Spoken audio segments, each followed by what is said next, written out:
Hi, everybody. I hope you're having a good day amidst the chaos that we are currently experiencing. If you're living in the US of A, you probably know what I'm talking about. There are a lot of things going on, and if you read the news even badly, things are pretty crazy right now, and it seems like we are so divided and a cataclysmic event is upon us. And I do think that we're about to shed certain programmings that no longer serve us as a community, as a people. There's a lot of change, and with change comes a lot of chaos, a lot of discomfort. And I want to say something. I don't care if you're a Democrat or a Republican or an independent. I don't care if you're a Biden supporter or a Harris supporter or a Trump supporter or, I don't know, an independent party supporter, Green Party, Jill Stein supporter. I don't care. You are a human being. You are part of my species, and therefore you're part of my posse. Okay? What these politicians want is exactly what's happening right now. They want to divide us. They want us to be in these boxes, to pigeonhole us into certain boxes, the Democrat box. And the Democrat box can't like the Republican box. And if you're a Republican, you're in the Republican box. And the Republican box cannot like the Democrats. And if you're in the Democrat box or the Republican box, you cannot like the Independent Party box, because the Independent Party box is not even voting for a candidate that has a chance to win office. Now, this is not how we unite as a people. This is not how we change for the better.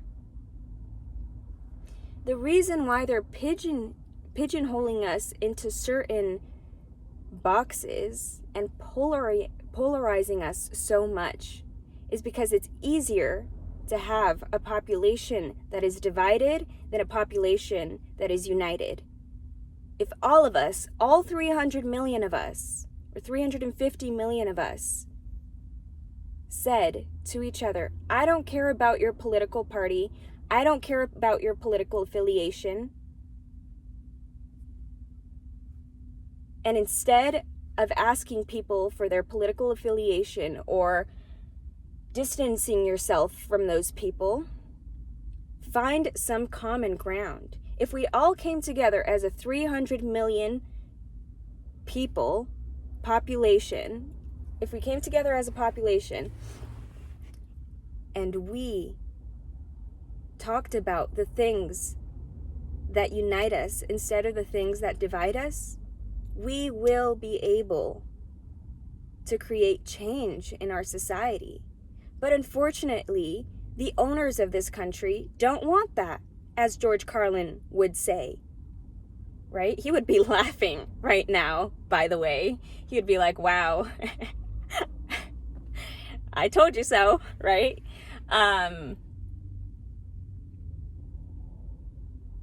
They want to divide us. Because if we're divided, we can't come together to protest and demand that they work for us, to demand change. If we're divided, then if I'm a self-proclaimed Democrat and I'm like, oh my God, I cannot speak to a MAGA supporter ever. Ugh, yeah. And the MAGA supporters are like, oh my God, those libertards, I can't talk to them. I can't even stomach them. You know? If we're all thinking that way, we're not going to get anywhere. So I want to invite you to, instead of complaining about what's going on. Let's listen to each other. What do we really want as a nation? I don't care about your political affiliation, your ethnic background, where you come from, how much money you have. I want to know, what are your values? And can we find common ground in those values? Do you want freedom? Do you want stability and prosperity, to know that your family is safe? To know that you can support your family? To know that your loved ones will be okay? To know that you will be okay? Don't we all want that? Or am I really wrong right now? Because if I'm wrong, please correct me, and maybe I've been blinded by certain illusions. But at the end of the day, your fellow Democrats and your fellow Republicans and your fellow independents and your fellow non-voters, we all want the same thing. We came to this earth as babies, having no idea what this world was about, having no idea what challenges we would face. But we learn and we grow, and a lot of it has to do with our programming and our background, the kind of messages that we received as children. But in the end, I have a strong belief that we all just want to know that we're going to be okay. We don't know why the fuck we're here. We don't know why we were even put into this existence. Okay, people have their theories, right? And I respect your theories. If you're religious or you have certain spiritual beliefs, I respect your theories. I respect your belief systems. But I think all of us have felt despair and doubt at times. Even the most religious, church-going people have felt despair and doubt. Because there can be no faith without doubt. Right? There can exist no faith without doubt. And so we've all doubted if there's anybody out to save us, if there's anybody out to help us out in times of struggle. We all wonder that. And I don't know the answer to that. I really do not know the answer to that. Maybe you do. But what I can tell you is that we have each other in this dimension, in this reality. We have each other, and that is the Homo sapien species. We have each other to rely on, but we also have each other to destroy ourselves. If we really wanted to destroy ourselves, we have each other for that too. But remember that we also have each other to help us grow and to help us find our purpose, or to help us find our own meaning in this world. So anyway, this was a very long chat, but the reason why I was making this video in the first place was because I encourage all musicians, all artists, anybody that plays an instrument. If you play the guitar, and I'm going to do this myself, if you play the guitar or you play the piano, write up protest songs.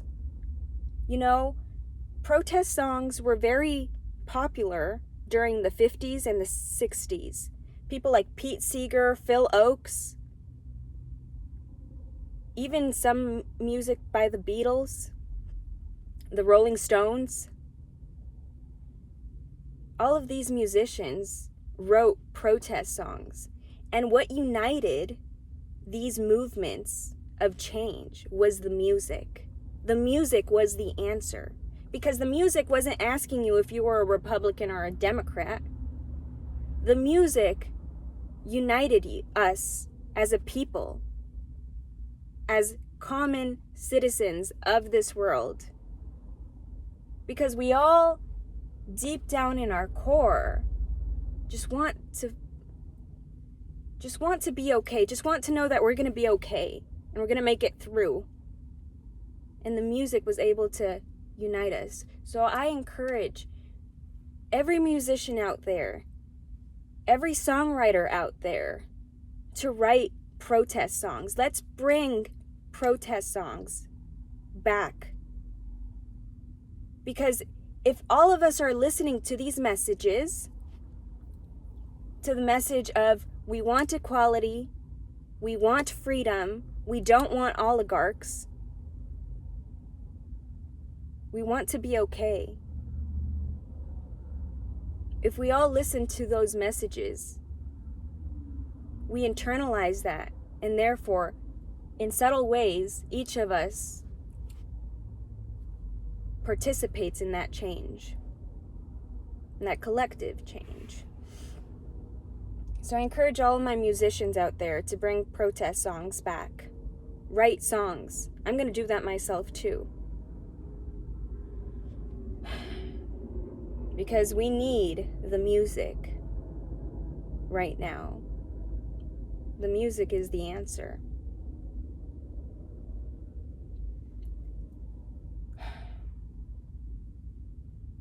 I know this, I've seen this musician on YouTube. He sometimes pops on my feed.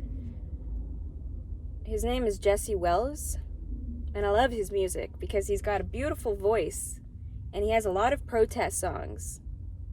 And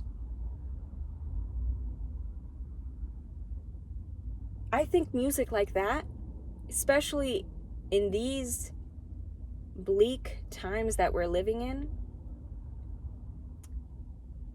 we need that kind of music to unite. We don't need messages of sex. We don't need messages of drugs right now. We don't need messages of being rich and making it. No, we need messages of unity. We need messages of we want freedom and we demand our leaders to work for the people, not the other way around. So, let's bring back protest songs because it's in the music that we unite. Okay? I hope you have an amazing day, an amazing life, and hang in there, guys. We're gonna be okay. Peace and love. Bye.